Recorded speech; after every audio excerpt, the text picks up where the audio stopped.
오늘은 성령의 열매 충성에 대해서 말씀을 나누겠습니다. 우리가 성령의 열매를 지금 계속 시리즈로 다루고 있습니다. 그래서 사랑과 희락과 화평과 오래 참음과 자비와 양성까지 다 넣었고요. 이제 3개 남았죠. 충성과 온유와 절제 남았습니다. 그래서 이제 이 충성은 7번째 열매가 되겠는데요. 성경에서는 이 충성에 대해서 관련된 말씀들이 아주 많이 나오죠. 충성은 그래서 성경에서도 아주 중요한 신앙의 그 요소라고 우리가 말할 수 있습니다. 제가 먼저 대표적으로 충성과 관련된 말씀들을 몇 구절 소개하고 말씀을 시작하려고 하는데요. 우리가 지금 본문으로 읽었던 고린도전서 4장 1절 2절도 이 충성에 대해서 우리에게 좋은 정보를 제공해주고 있죠. 사람이 마땅히 우리를 그리스도의 일꾼이요 하나님의 비밀을 맡은 자로 여길지어다. 그리고 맡은 자들에게 구할 것은 충성이니라 라고 해서 지금 사도 바울은 하나님의 일꾼들로서 너희들이 하나님 앞에서 하나님의 일꾼으로서 가져야 될 가장 중요한 자세, 태도가 뭐냐? 바로 충성이다 라고 이야기하고 있습니다. 그래서 여기 보면은 이 하나님은 그리스도의 일꾼들에게 하나님의 비밀을 맡기시죠. 하나님의 비밀을 그리스도의 일꾼으로 하나님의 비밀을 맡은 자로 여길지어다라고 했어요. 그래서 하나님의 비밀을 맡은다라는 게 뭐 여러 가지가 해석이 되죠. 여기서 하나님의 비밀이라는 게 뭐 저 천국의 비밀도 될 수 있으니까 하나님 나라라고도 말할 수 있고요. 또는 하나님께서 한 영혼을 구원하시는 하나님의 역사와 섭리를 이루어 가시는 그 놀라운 하나님의 역사와 섭리 또 비밀이죠. 하나님이 어떻게 우리를 구원하시는지 알아요? 몰라요? 정확하게 몰라요. 그죠? 신기하죠? 근데 우리가 어느 순간인가 예수를 믿고 있는 거죠. 그죠? 이게 놀라운 신비죠. 그래서 이게 비밀이라고 말할 수 있습니다. 여튼 간에 이런 신령한 일들을 이루어 가실 때 하나님께서 하나님의 비밀을 일꾼들에게 맡기시면서 그들에게 뭘 요구하신다고요? 충성을 요구하신다라고 성경은 말씀하고 있죠. 한 구절 더 읽어드릴까요? 제가 이 구절도 아주 좋아하는 말씀인데 잠언서 25장 13절 말씀이에요. 읽어드릴게요. 충성된 사자는 그를 보낸 이에게 마치 추수하는 날에 얼음 냉수 같아서 능히 그 주인의 마음을 시원케 하느니라.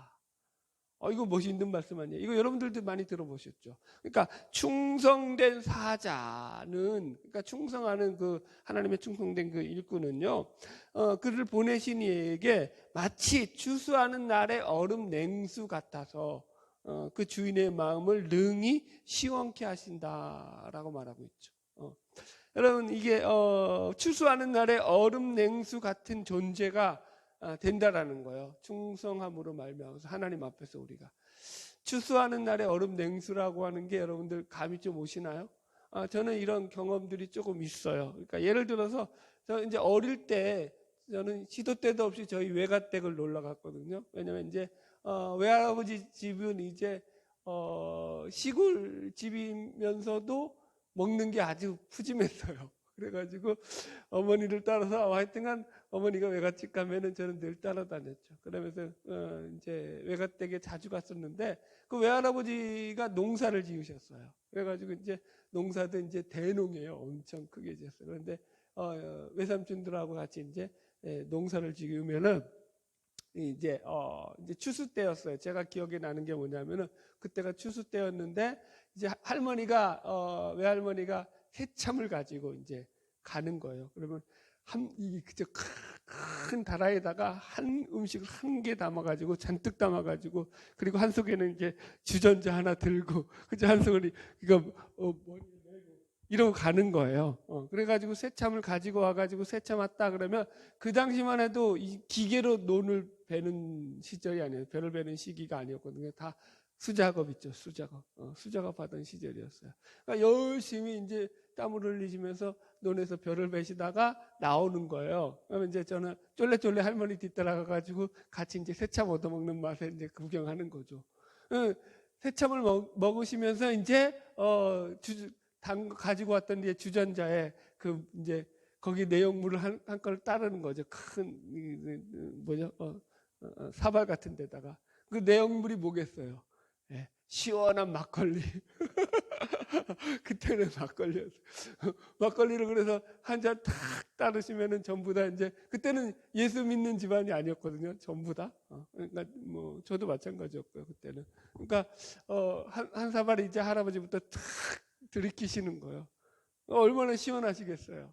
땀을 많이 흘리고 나와서 일하다가 나와가지고 막걸리 한 잔 시원한 거 쫙 들키면은 시원하다 시원해 딱 이러시는 거죠. 네, 그랬던 기억이 제가 나요. 저는 이제 그 시원한 맛을 먹어보지 못해서 몰라요. 얼마나 시원한지. 근데 그거 드시면서 아주 외삼촌이랑 외할아버지가 얼굴에서 갈증이 다, 그죠? 해소된처럼 아주 하면서 좋아하셨던 그 기억들이 납니다. 마치 이와 같은 거예요. 그죠? 충성이라는 것이 우리가 하나님 앞에서 우리의 일의 대소, 크고 작음과 상관없이 우리가 하나님의 일을 맡아서 그 일을 감당하게 될 때, 우리가 충성되게 그 일을 행할 때 하나님은 우리를 그렇게 기뻐하신다고요.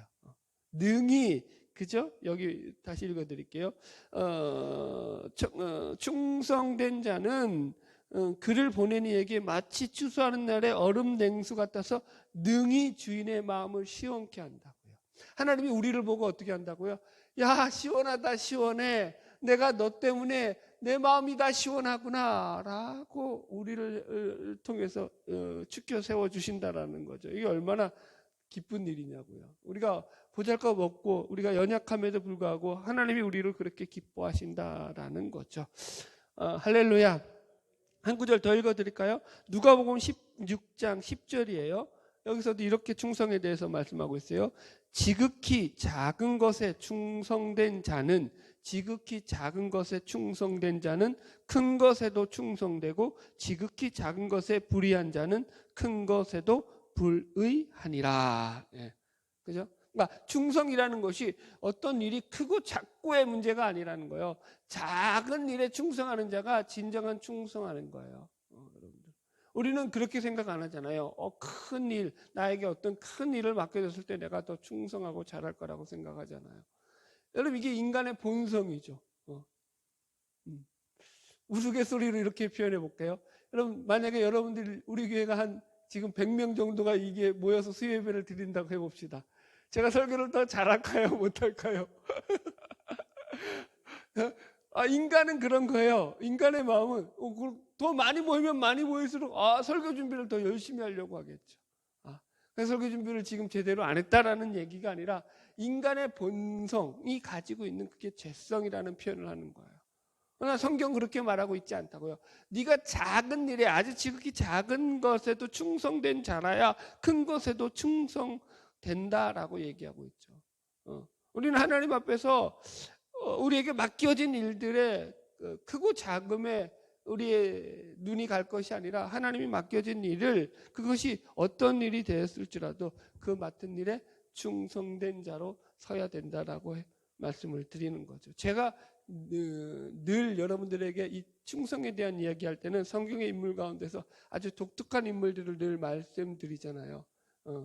전병 굽는 자, 구약의 인물 가운데서 전병 굽는 마띠냐. 발음도 어렵네요. 그죠? 왜 이 사람이 대단한 사람인가요? 이 사람은 뭐 했다고요? 전병 뒤집는 일밖에 안 했다고요. 그러니까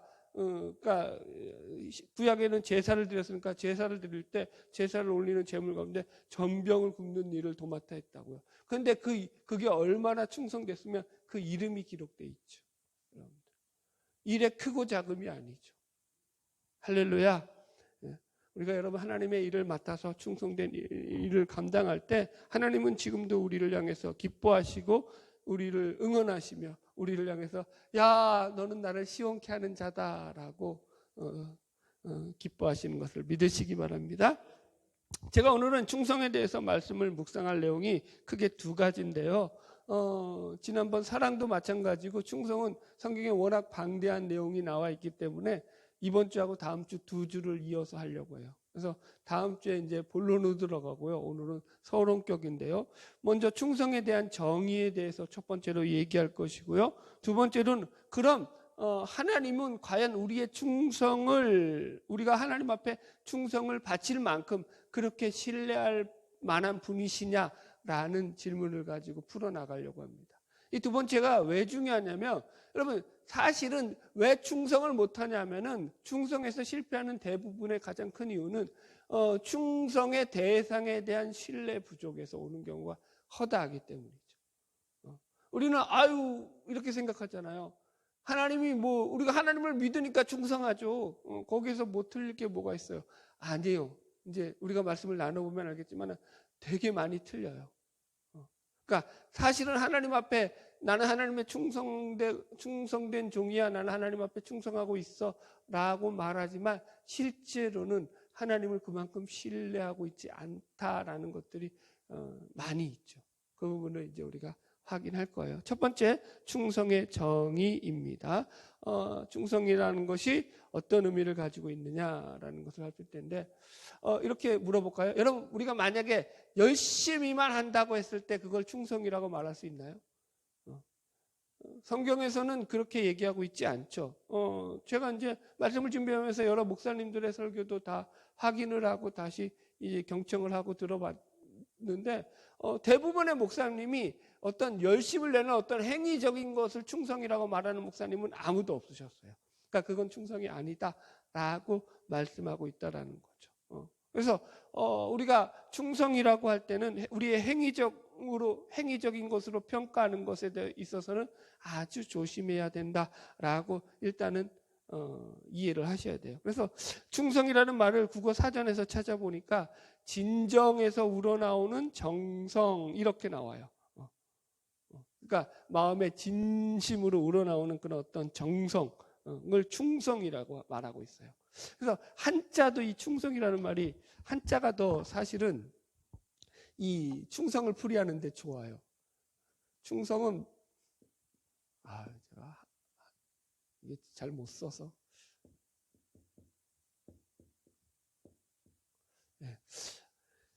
그냥 이렇게 대충 알아보세요. 가운데 중자에다가 마음 심자예요. 그죠? 충성이라는 게. 그러니까 마음이 마음 가운데 있는 거예요. 그죠?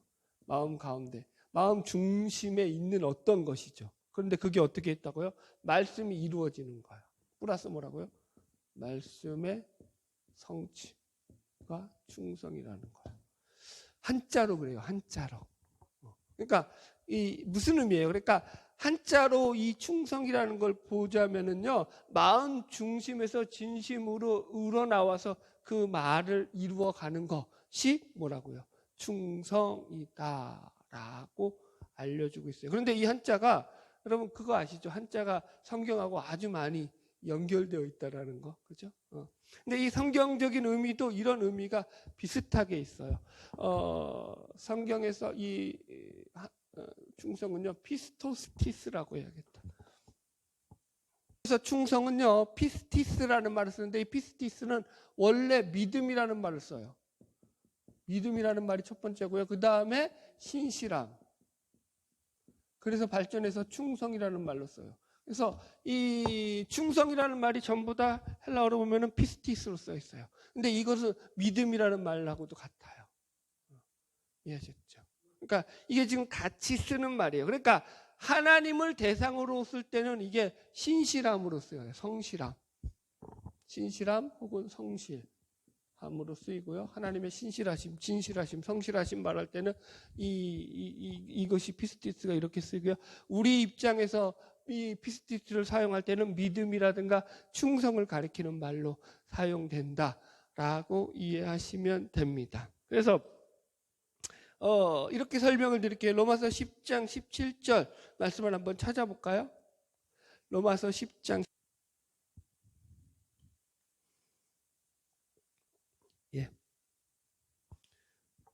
같이 읽어볼까요? 로마서 10장 17절 같이 읽게요. 시작. 그러므로 믿음은 들음에서 나며 들음은 그리스도의 말씀으로 말미암았느니라. 이렇게 나와요. 그래서 믿음이 피스티스죠. 그러니까 이 믿음이 어떻게 생겨났다고요? 들음에서 났다고요. 그러면 이 들음은 어떻게 생겨났다고요? 그리스도의 말씀으로 말미암았다라고 이야기하죠. 그러니까 무슨 얘기냐면은 들음은 하나님의 말씀으로 말미암아서, 그러니까 우리가 믿음이 생겨난 것은 하나님의 말씀을 들음으로 해서 생겨난 것이다. 충성도 마찬가지라는 거죠. 우리에게 충성이 어떻게 생겨난다고요? 믿음이 생겨나는 원리와 똑같이 생겨난다고요. 하나님의 말씀을 들으면서 그 말씀이 우리 가운데서 이제 믿어지고 그 말씀이 우리 가운데 설득되어질 때 그 안에서 충성이 생겨난다라는 거죠. 그래서 이런 의미들을 모아서 생각해 보면은요, 충성이라는 것은 곧 우리 마음 중심에서 하나님의 말씀을 들을 때에 그 말씀을 듣고 믿음으로 받아들이는 거죠. 그리고 받아들이고 났을 때 우리가 마음 가운데서 그 말씀에 우리가 이제 설득된 상태가 되는 거예요. 말씀을 받아들이고 말씀이 맞아, 그래, 그렇게 살아야 돼라고 설득을 당하죠. 그러면서 그 설득된 상태 속에서 우리가 마음으로 하나님께 복종하면서 그분에게 따라가는 것, 그분의 뜻에 따르는 것이 충성이다라고 풀이할 수 있습니다. 그래서 여러분들, 우리가 늘 우리에게 충성된, 내가 하나님 앞에 충성하고 있느냐라는 것을 갖다가 점검할 때는 가장 좋은 방법이 그거예요. 내가 이 일을 하는 동기가 무엇이냐라고 물어보면 되죠.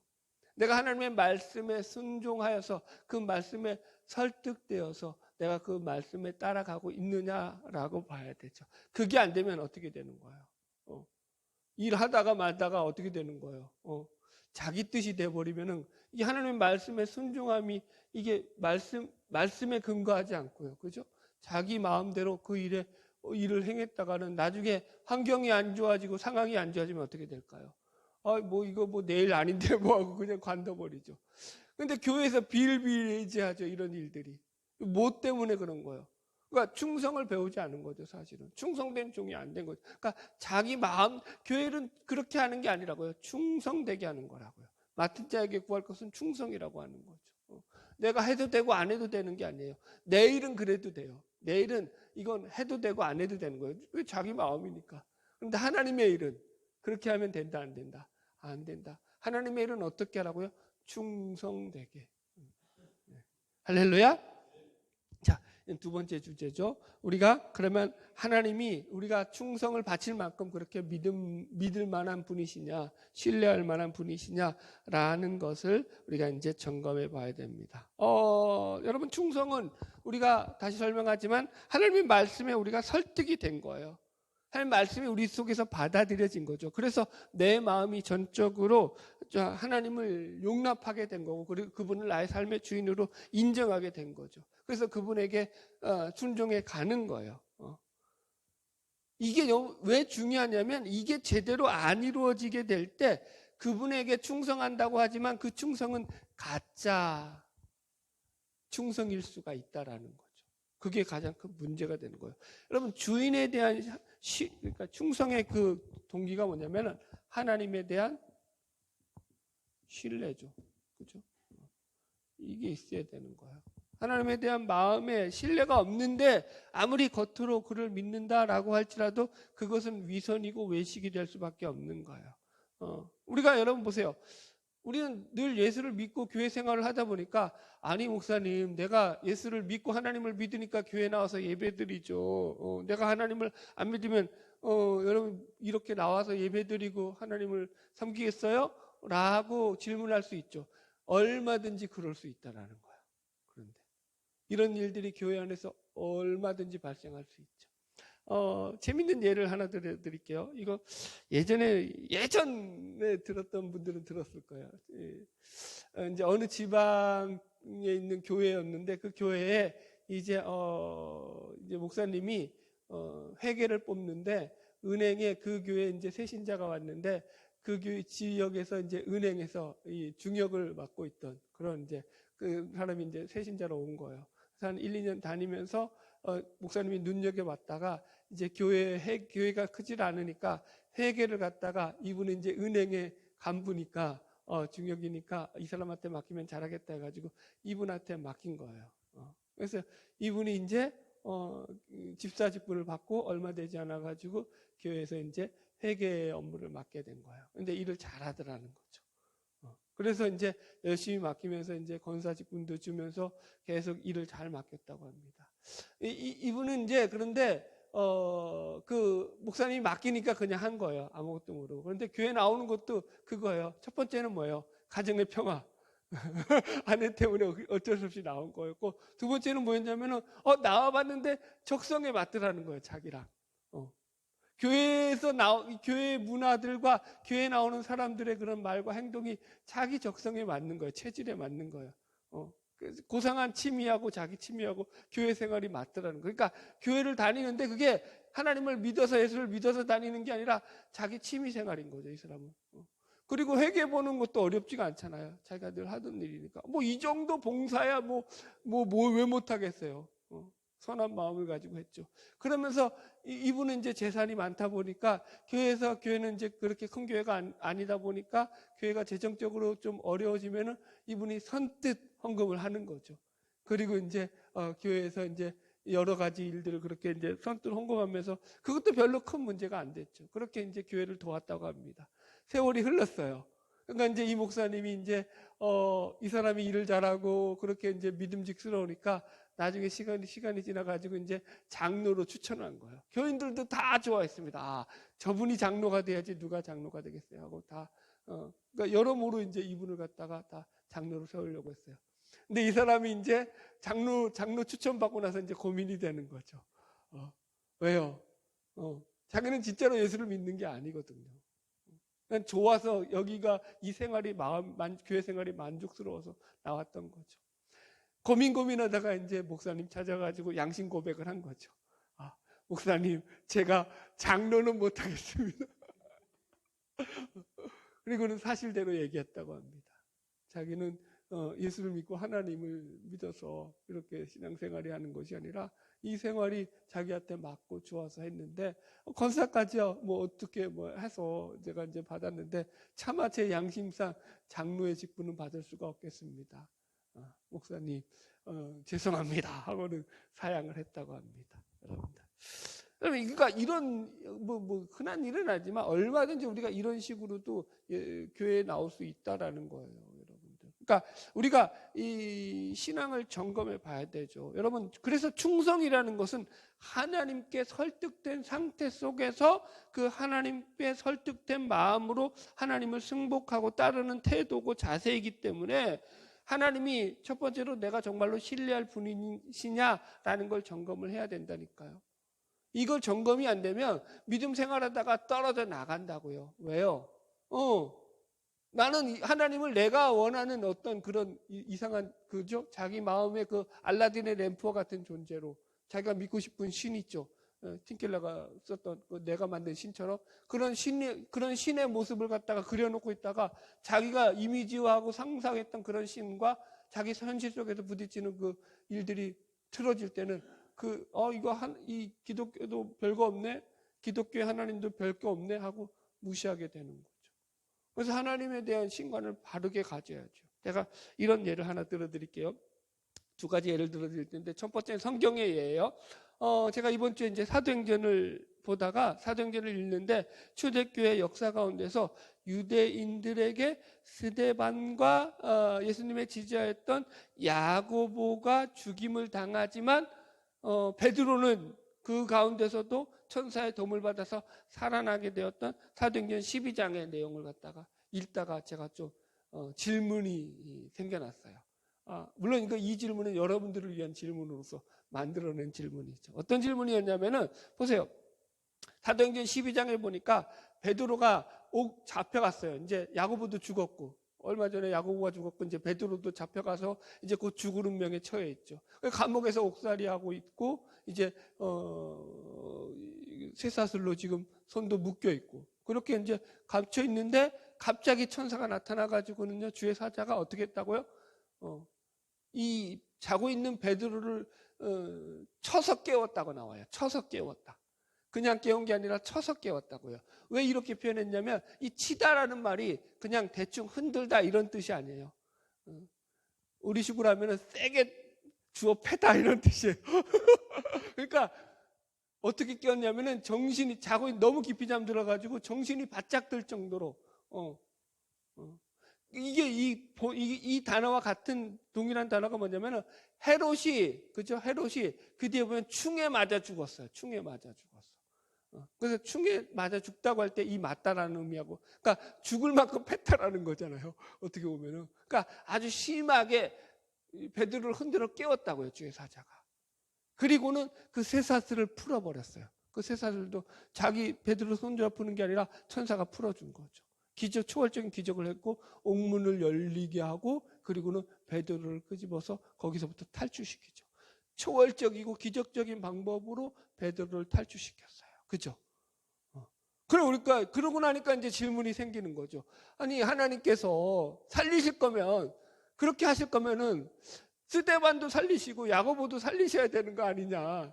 왜 스데반하고 야고보는 죽이고 베드로는 이렇게까지 기적을 베풀면서 살리시느냐. 뭐 때문에 그러시느냐. 물론 이거에 대해서 하나님이 그러면은 스데반과 야고보는 덜 사랑하시고 베드로는 너 더 많이 사랑하기 때문에 그렇게 기적을 베푸신 거냐? 이렇게 해석하면 이거는 아주 그냥 성경을 완전히 오역하는 거죠. 잘못 이해하는 거죠. 그렇지 않죠. 하나님이 누구는 더 사랑하고 늘 덜 사랑하는 건 아니죠. 그죠? 그러니까 살리려고 하면은 얼마든지 하나님께서 스데반하고 야고보도 살리실 수 있었는데 왜 그들은 죽게 내버려 두시고 베드로는 이렇게 살리셨느냐라는 것에 대한 제가 질문을 던지는 거죠. 왜 그랬을까요? 왜 그랬을까요? 여러분. 근데 보세요. 우리 신앙에도 이런 일들이 매우 빈번하게 발생한다는 거예요. 신앙 현실 속에서. 그죠? 우리가 자꾸 신앙 생활하면서 남들과 비교할 수밖에 없잖아요. 아무개 집사님, 아무개 권사님과 내가 믿는 이제 내 신앙과 비교를 하게 된다고요. 이런 거 있잖아요. 저 집사는 그렇게 똑바로 신앙생활을 안 하는 것 같은데도 하는 일마다 잘 풀려. 뭘 해도 잘 돼. 그런데 나는 열심히 기도하고 뭘 해도 안 되는 거야. 뭐지? 이럴 수 있잖아요. 이거 실제적인 예인데요. 제가 이제 말씀을 준비하느라고 문희곤이라는 분이 쓴 얼음 냉수라는 책을 보았어요. 이게 얼음 냉수가 아까 제가 읽어드렸던 잠언 그것을 배경으로 쓴 책인데 이게 얼음 냉수라는 게 이제 충성에 관해서 이제 충성을 주제로 했던 쓴 책이거든요. 그래서 이 책에 보면 이분도 예화 중에서 드는 예화가 뭐냐면은 이집트 선교사로 나갔던 어느 여자 선교사님의 이야기를 이 초반에 끄집어냅니다. 어떤 사연이었냐면은 이 여자 선교사가 이제 이 이집트 선교를 위해서 자신의 모든 것을 내려놓고 이제 목숨을 걸고 이집트로 들어가는 거죠. 하나님의 이제 부름을 받고. 근데 여기가 모슬렘 국가잖아요. 그러다 보니까 이게 이제 선교사라든가 목사는 정식으로 들어갈 수가 없어요.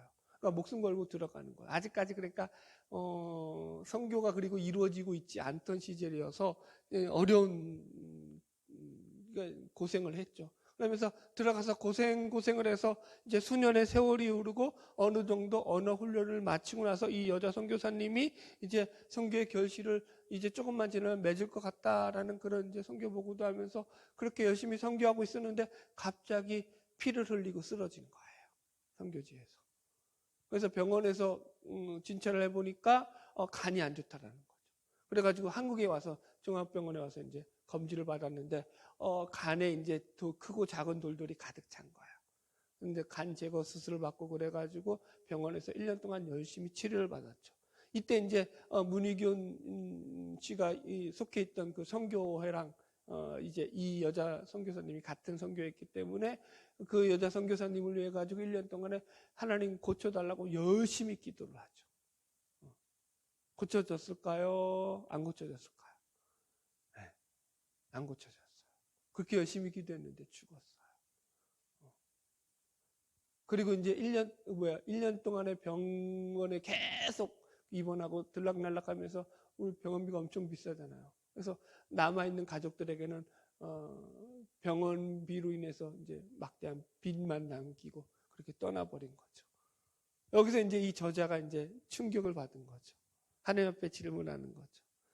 하나님 앞에 이렇게 묻는 거죠. 아니 직장 잘 다니던 여자를 하나님 불러가지고 이집트의 선교사로까지 보내셨으면 하나님이 최소한 거기서 무슨 선교의 열매라도 맺히게 하든지 이게 뭡니까? 이런 거죠. 이제 선교의 결실이 좀 맺힐만 한데 하나님 불러가시고 그죠? 그렇게 되니까 막 이제 불만이 쌓인 거죠. 하나님 앞에서. 그러면서 이제 이런 이야기들을 이분이 쭉 기록해 놓으시는 거죠. 보세요. 하나님이 왜 이렇게 일하실까요? 여러분들. 여기 답이 뭐죠? 여러분. 하나님이요. 이런 생각도 들지 않아요? 만약에 하나님께서 하나님 자신을 갖다가 세상에 드러내시고 사람들을 갖다가 하나님의 정체를 드러내실 요량이면은 얼마든지 그죠? 우리가 생각하는 방법 이상으로 하루 아침에 다 사람들에게 하나님의 정체를 드러내고 니들 안 믿으면 다 죽을 거야. 협박하실 수 있단 말이에요. 그죠? 예를 들어서 이렇게 가정을 해봅시다. 저기 사막에다가 하나님이 이 밤하늘에 지금 지금 깜깜한 밤이잖아요. 밤하늘에 이 별들로 글씨를 새기는 거예요. 내일 오전 한 9시쯤에 사막 어느 지역, 사람이 안 사는 지역으로 합시다. 사막 어느 지역에 내가 지진을 강도 10의 지진을 일으킬 거야. 그리고 폭 10m가 넘는 지진이 한 100km에 달아서 그 사막에서 생겨날 거야. 라고 하나님이 여기다가 하늘에다가 별로 글씨를 썼다고 합시다. 그것도 초월적인 일이죠. 그리고 그 다음날 9시가 됐어요. 실제로 사막에서 그런 지진이 나고 그런 어마어마한 일들이 일어났어요. 그리고 그날 밤이 됐어요. 하나님이 또 경고하십니다. 이래도 너희들 안 믿을래? 너희들 안 믿으면 내가 그 다음에는 너희 도시를 반으로 갈라버릴 거야. 하나님 협박을 하셨다고 합니다. 안 믿을 인간이 있을까요? 거의 없겠죠. 얼마든지 하실 수 있는데 하나님은 그렇게 안 하시는 거죠. 성경은 하나님이 어떻게 일하신다고 하죠? 하나님의 일하심을 하나님께서 전도에 미련한 것으로 사람들을 구원하시기를 기뻐하셨다라고 얘기하고 있죠. 전도는 뭐예요? 하나님이 한 사람을 세워서 그 사람을 하나님이 설득시킴으로 말미암아서 그 사람이 하나님의 충성된 증인이 되어서 그 증성된 증인으로 말미암아 복음이 전해지는 것. 그게 전도죠. 왜 전도에 미련한 방법이라고 한다고요? 여러분 이게 그러니까 인간의 생각과 전혀 다른 방법이기 때문이죠. 그래서 하나님은 그렇게 일을 하신다고요. 여러분들. 그래서 제가 왜 이 비유를 이렇게 드냐면 보세요. 불합리해 보이는 현상 속에서 과연 그러면 이런 불합리한 현상 가운데서도 하나님은 우리가 정말로 믿을 만큼 그렇게 신뢰할 만한 존재가 되느냐라는 거예요. 야고보와 스데반을 죽게 만드신 하나님. 그 여자 선교사님 이집트에서 이제 하나님 앞에 목숨 걸고 충성했던 그 선교사를 데려가셨던 그 하나님. 그 하나님을 믿을 만하신가요? 라고 묻는 거죠. 여러분들 보세요. 자, 하나하나 풀어드릴게요. 먼저 이집트 선교사님에 대한 그 예화의 결과인데요. 이 저자는요, 나중에 가서야 왜 하나님께서 그렇게 일하셨는지를 깊이 깨닫게 알게 되었다라고 고백하고 있어요. 책 후반부에 가서. 왜 그랬느냐? 그 결과가 뭐냐면, 처음에는 안 보이죠. 그 뜻이. 그죠? 근데 시간이 흐르고 나서 어떤 일이 발생했냐면은, 그동안에 이집트 선교나 무슬림 선교에 무관심했던 사람들이 이 일을 계기로 해서 한 명의 여자 선교사의 선교로 말미암아서 드디어 이쪽 지역의 선교에 눈을 돌리기 시작했다라는 거예요. 이분의 죽음으로 말미암아서 선교로 말미암아서 그 뒤로 허다한 무슬림 지역 선교사들이 자원하고 지원하게 되었다라고 기록하고 있어요. 여러분, 자 스데반과 야고보 이야기로 다시 돌아가 볼까요? 성경의 이야기로. 여러분 보세요. 성경에서는 스데반과 야고보의 죽음이 우리에게는 마음에 좋게 느껴지지 않지만 이 일로 인해서 초대교회에 어떤 변화가 일어났을까요? 생각해 보세요. 스데반과 야고보가 죽고 난 뒤에 초대교회에 일어났던 가장 큰 변화는 이들이 스데반과 야고보의 죽음을 맞이하게 되면서 그것을 보게 되면서 이제 초대교회에서 죽음에 대한 공포와 두려움으로부터 벗어나게 되었다라는 거예요. 죽음을 극복하는 신앙을 가지게 되었다고요. 이 둘의 죽음을 통해서. 놀랍죠?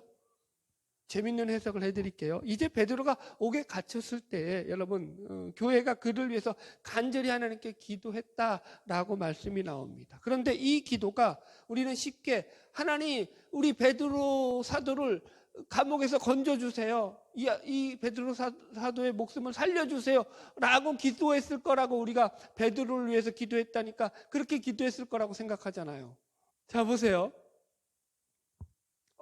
그렇게 기도했을 거라고 우리는 쉽게 생각하는데 성경은 그렇게 얘기하고 있지 않다라는 거예요. 초대교회 제자들이 그렇게 기도하지 않았다라고 보고 있는 거죠. 왜 그렇게 알 수 있냐면은 보세요. 이제 베드로가 옥에서 그 천사의 도움을 통해 가지고 그죠? 기적적으로 살아나오게 되잖아요. 그리고는 마가 요한이라고 하는 이제 이 초대교회 공동체들이 모여 있는 그 집에 가서 문을 두드리죠. 야, 내가 왔어. 나야 베드로야라고 막 문을 두드리니까 이제 거기서 이제 여자아이 하나가 나와가지고 베드로라는 말을 듣고는 깜짝 놀래가지고 문도 열어주기 전에 사람들한테 뛰어가가지고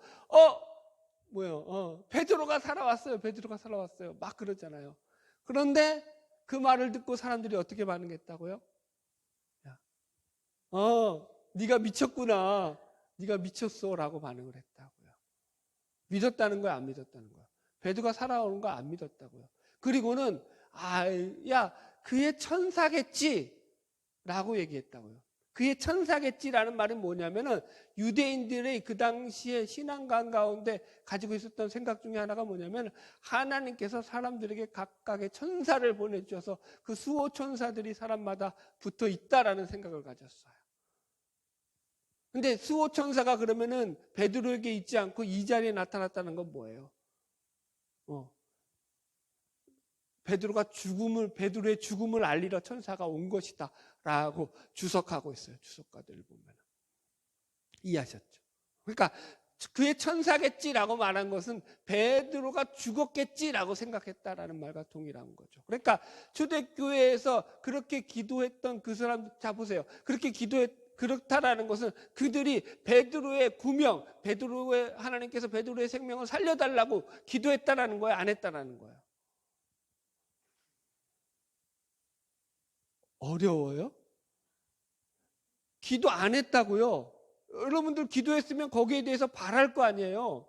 기도를 안 했으니까 기대도 안 했다고요. 이건 제 얘기가 아니라 호쿠마 주석에서도 이렇게 나와요. 그대로 읽어드릴게요. 호쿠마 주석에서 이렇게 되어 있어요. 이 부분을 어떻게 해석하냐면은 왜 사람들이 깜짝 베드로가 들어왔을 때 놀라냐면은 초대교회 사람들은 베드로의 석방을 놓고 기도했다기보다는 오히려 야고보의 죽음처럼 베드로의 죽음도 담담하게 받아들이면서 이제 초대교회 사도들의 죽음 때문에 자신들이 흩어지는 것이 아니라 더욱더 단결하여서 이 고난을 이겨나갈 수 있게 해달라고 하는 기도를 드린 것이다 라고 풀이하고 있어요. 네, 이해하셨죠? 무슨 말인지 여러분들. 그러니까 스데반이나 야고보의 순교를 통해서 초대교회는 더 분열되고 갈라지는 것이 아니라 더 담대함을 가지고 죽으면 죽으리라 라고 하는 순교의 신앙으로까지 그 신앙의 단계가 한 단계 더 자라났더라는 거죠. 이게 이제 성경의 해석이에요. 여러분들.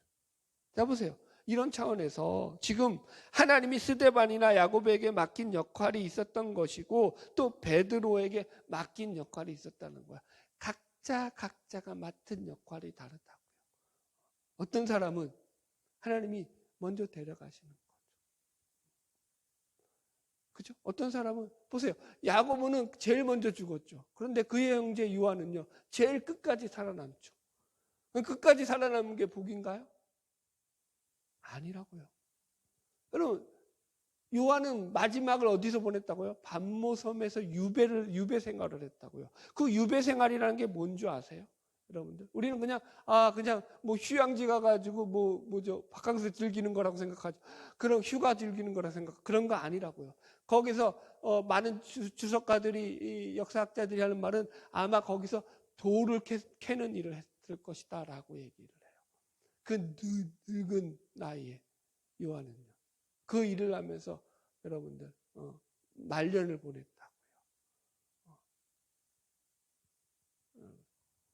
여러분 이런 거죠. 그래서 우리가 기억해야 될 것은 이런 거예요. 우리도 마찬가지라는 거죠.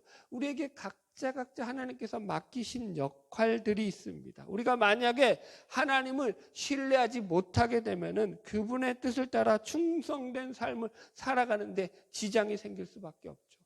누구는 더 큰 걸 맡기고 나는 왜 이런 것밖에 안 맡겨? 라고 할 수 있죠. 또 반대로 어떤 상황에 대해서, 환경에 대해서 그 상황을 가지고 얼마든지 불평을 할 수 있죠. 원망을 할 수 있죠.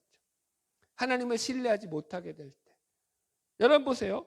달란트 비유에서 5달란트 맡은 사람, 2달란트 맡은 사람과 1달란트 맡은 사람이 가장 큰 차이 중에 하나가 뭐냐면 주인에 대한 인식이에요. 주인에 대한 인식. 주인을 어떻게 인식하고 있냐면요. 5달란트 맡은 사람과 2달란트 맡은 사람들은요.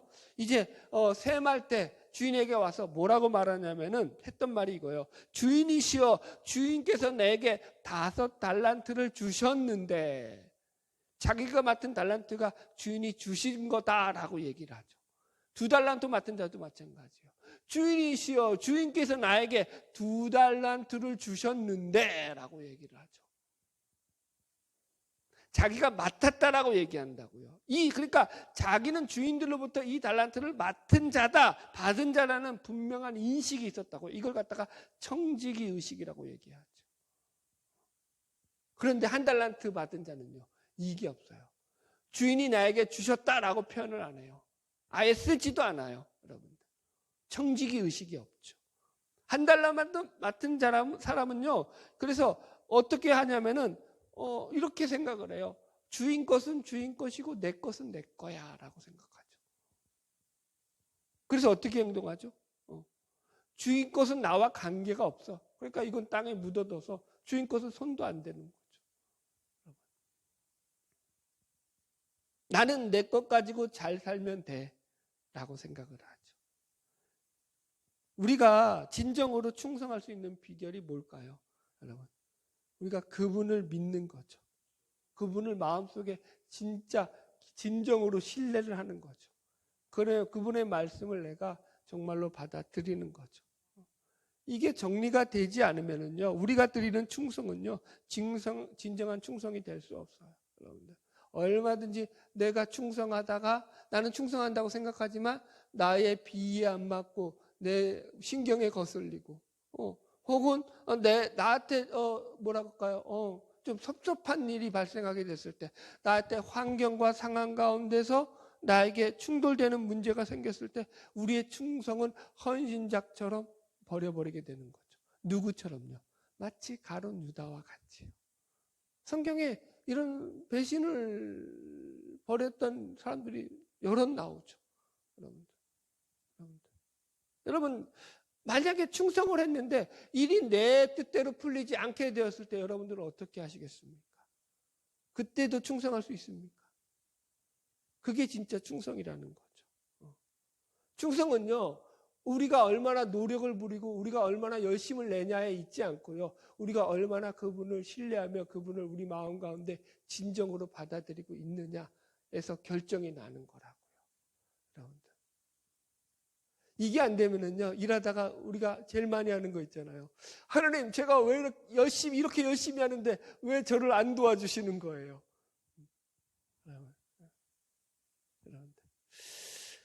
자, 말씀을 정리하겠습니다. 지난주에도 제가 제자도에서 말씀드리면서 가장 제자도의 기본 중에 기본이 뭐냐면은 우리가 예수님에게로 부름을 받은 자들이다라는 말씀을 드렸죠.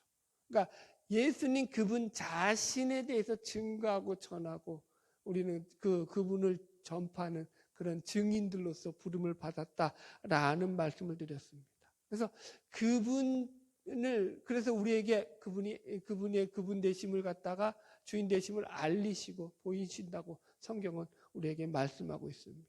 그래서 우리가 그분을 의지하고 그분을 믿고 신뢰하고 나아가느냐 흔들리지 않는 믿음 가운데 설 수 있는 거죠. 우리 자신의 어떤 노력이나 행위가 아니라요. 저는 저와 여러분이 하나님 앞에서 아까 잠언서 25장 13절의 말씀처럼 추수하는 날에 얼음 냉수같이 하나님의 마음을 시원케 해드리는 자가 되기를 소망합니다. 그래서 우리의 삶을 통해서 우리가 주님 앞에 서는 그날까지 착하고 충성된 동안 잘했다 칭찬 들으면서 믿음으로 살아가는 복된 자들이 되기를 다시 한번 주의 이름으로 축원합니다. 기도하겠습니다.